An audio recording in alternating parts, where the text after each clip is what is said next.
Oke, assalamualaikum warahmatullahi wabarakatuh. Kembali lagi bersama Tokyo Jawa, dan dalam kesempatan kali ini saya sudah ditemani oleh sesepuh kita, Mas Tris. Bagaimana kabar, Mas Tris? Alhamdulillah sehat-sehat. Alhamdulillah sehat. Dan ini adalah podcast adventure yang paling spesial. Posisi kita sekarang di pos 8, di atas pos 8, di bawah pos 9, Gunung Prau via Ngelak. Wah, untuk mencapai ke sini aja kurang lebih perjalanan 6,5 jam tadi. 6,5 jam kita sampai di tempat ini, dan posisi kita saat ini kita istirahat di jalur pendakian ini. Karena memang apa ya, tujuan pendakian kita tektok sebenarnya. Kita perjalanan maksimal dari bawah pagi jam 7, maksimal jam 2, dan setelah itu kita akan turun. Dan ini adalah apa ya, tempat stay atau tempat maksimal kita. Setelah ini kita akan turun.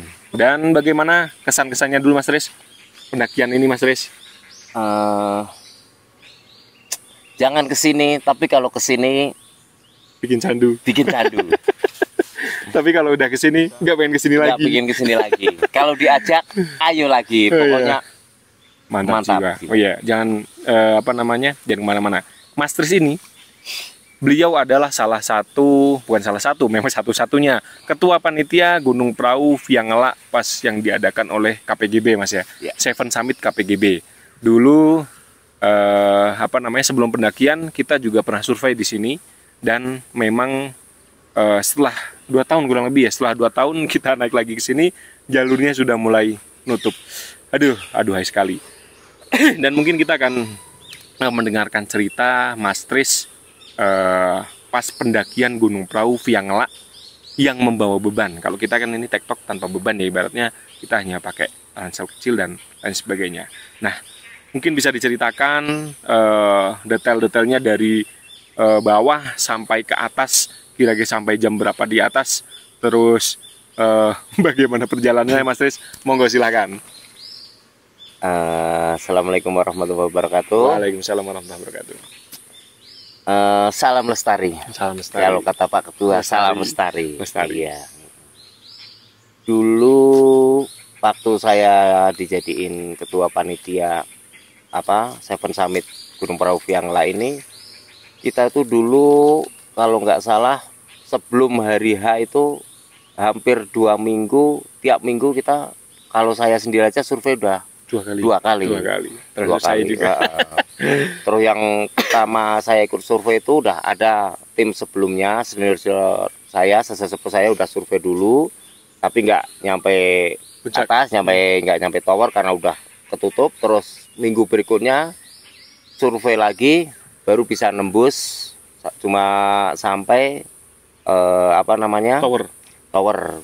Terus waktu itu saya sebelum acara juga saya suruh nganterin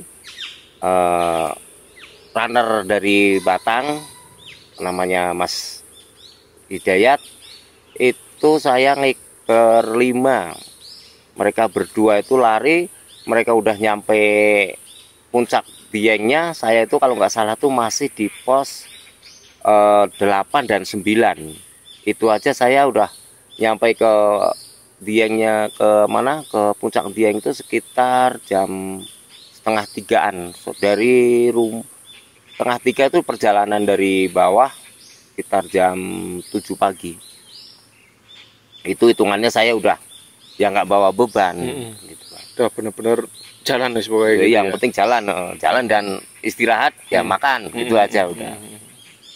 Terus yang lebih spesialnya lagi ya itu pas acara Seven Summit itu, sekitar kita ada peserta itu hampir 25 apa hampir 30. Betul. Dari berbagai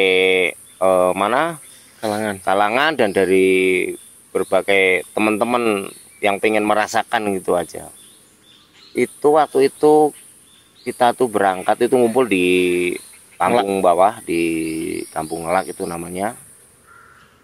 Di situ tuh udah malam, udah briefing, udah malam, udah itulah perkiraan kita berangkat jam pagi, udah habis subuh, udah rencana namanya planning kan, jadinya ya tetap terkendala ya mundur. Akhirnya kita mulai naik itu kalau nggak salah saya sendiri tuh jam 8 udah mulai naik, cuman udah ada yang tim duluan untuk masang segala macam untuk safety-nya, yang itu ada senior-senior udah berangkat dulu.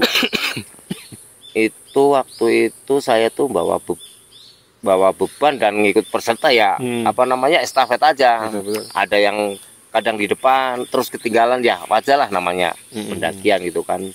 Terus ya ada yang bagian apa namanya, sweeper belakang juga ada.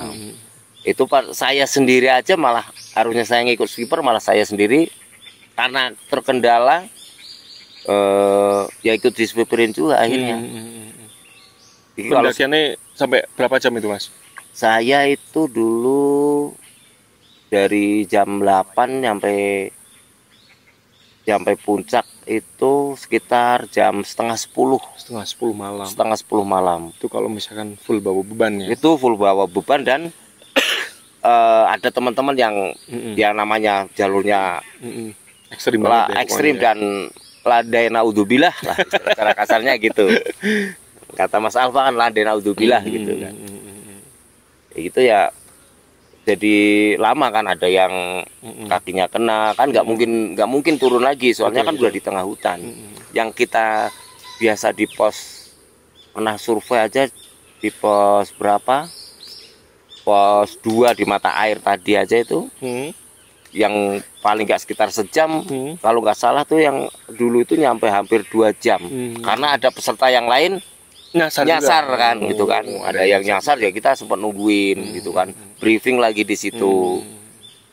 Terus udah di situ kan udah namanya orang banyak, ada yang istirahat, kita udah siap, ada yang belum. Betul. Nah gitu kira-kira kalau kita tadi di pos berapa ya, pos 5 aja masih sekitar jam 10-an kan tadi. Dulu aku kalau nggak salah pos 5 itu sekitar jam 1 atau jam berapa pokoknya siang. Itu udah siang. Udah di sini aja, perjalanan di sini udah gelap. Udah naiknya udah gelap pokoknya ya. Wow itu pokoknya. Dan tapi memang apa ya, memang ya perlu digarisbawain, jalur Rauffiangla ini jalurnya sangat aduhai, sangat ekstrim. Jadi nggak semua orang juga bisa lewat, bukan nggak bisa, tapi nggak semua orang mau lewat sini, atau ya seenggaknya orang-orang yang niat aja yang memang mau ya sini gitu. Karena memang selain jalurnya yang terjal dan panjang, nah itu dia, kalau misalnya kita bawa beban pasti akan lama di perjalanan, seperti itu Mas Des ya. betul. Terus berarti di perjalanan full sampai peserta habis itu sampai jam berapa itu Mas? Ya akhirnya saya sendiri sampai terakhir. Yang terakhir itu berarti ada ditolongin dari Mas Eko, ada dari Mas Pono aja udah apa namanya, udah nyampe ke sono, terus turun lagi jemput yang nggak kuat itu kan. Kalau saya kan karena saya merasa ditanggung jawab ya, saya udah ada yang terakhir ya udah saya ikut terakhir. Siap. Itu aja aku kalau nggak salah masih ikut jam berapa ya, jam 8 malam itu pas azan itu aja saya masih habis di bawah tower aja.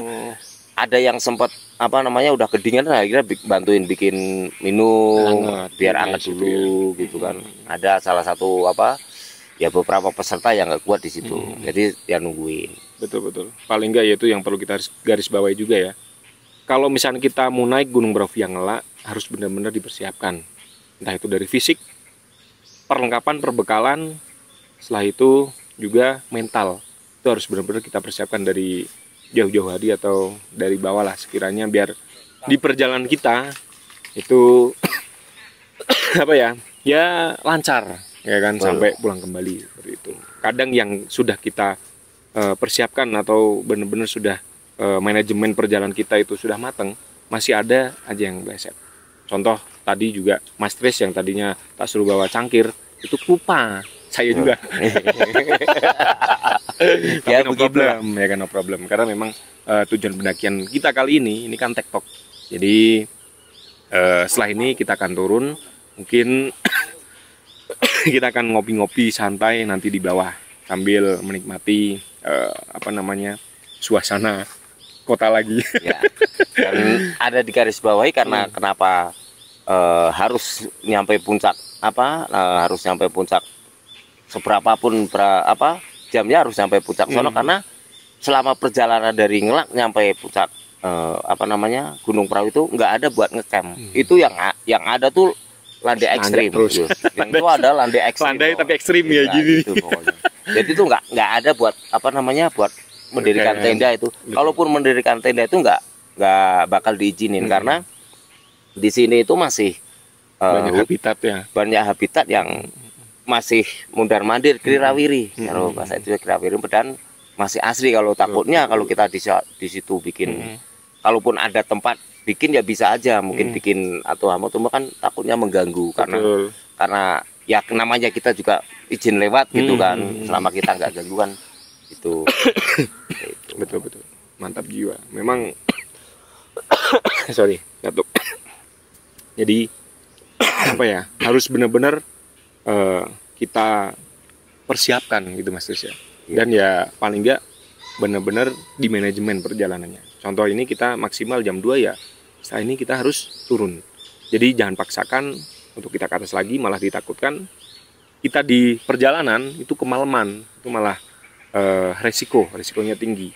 Jadi lebih baik kita ya maksimalkan perjalanan. Kalau sudah waktu yang kita sudah tentukan, akhirnya kita lanjut turun. Kalau misalkan kita bawa beban seperti perjalanan Mas Tris ini, ya mau nggak mau harus ke atas. Harus gitu ke atas.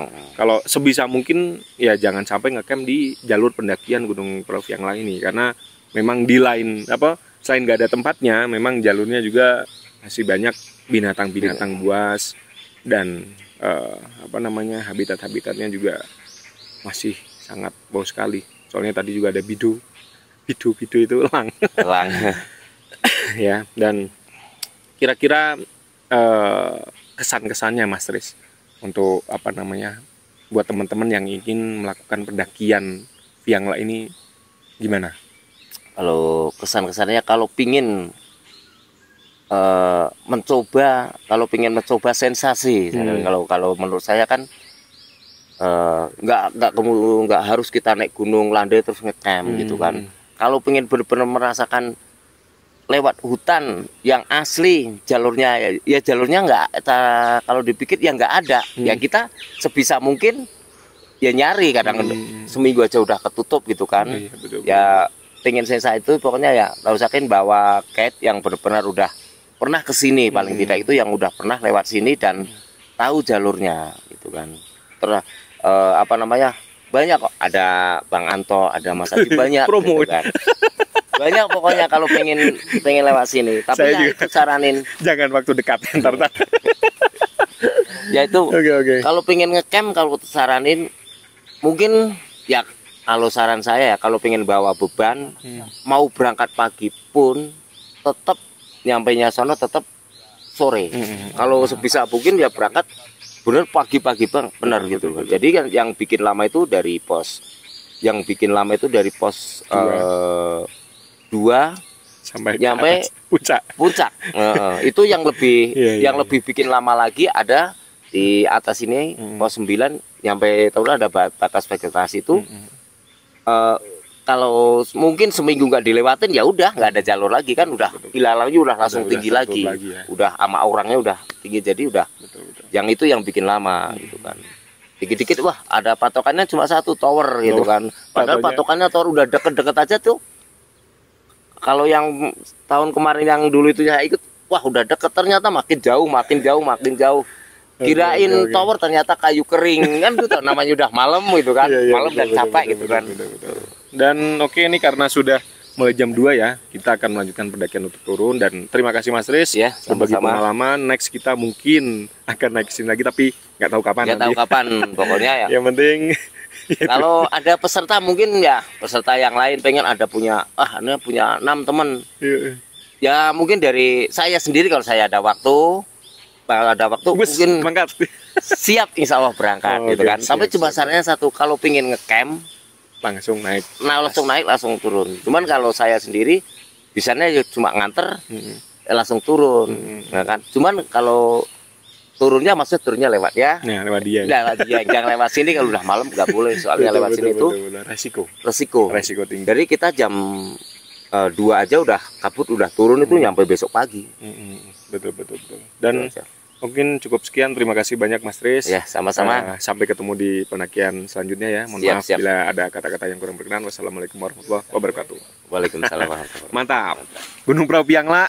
Oh, mending ra usah mrene.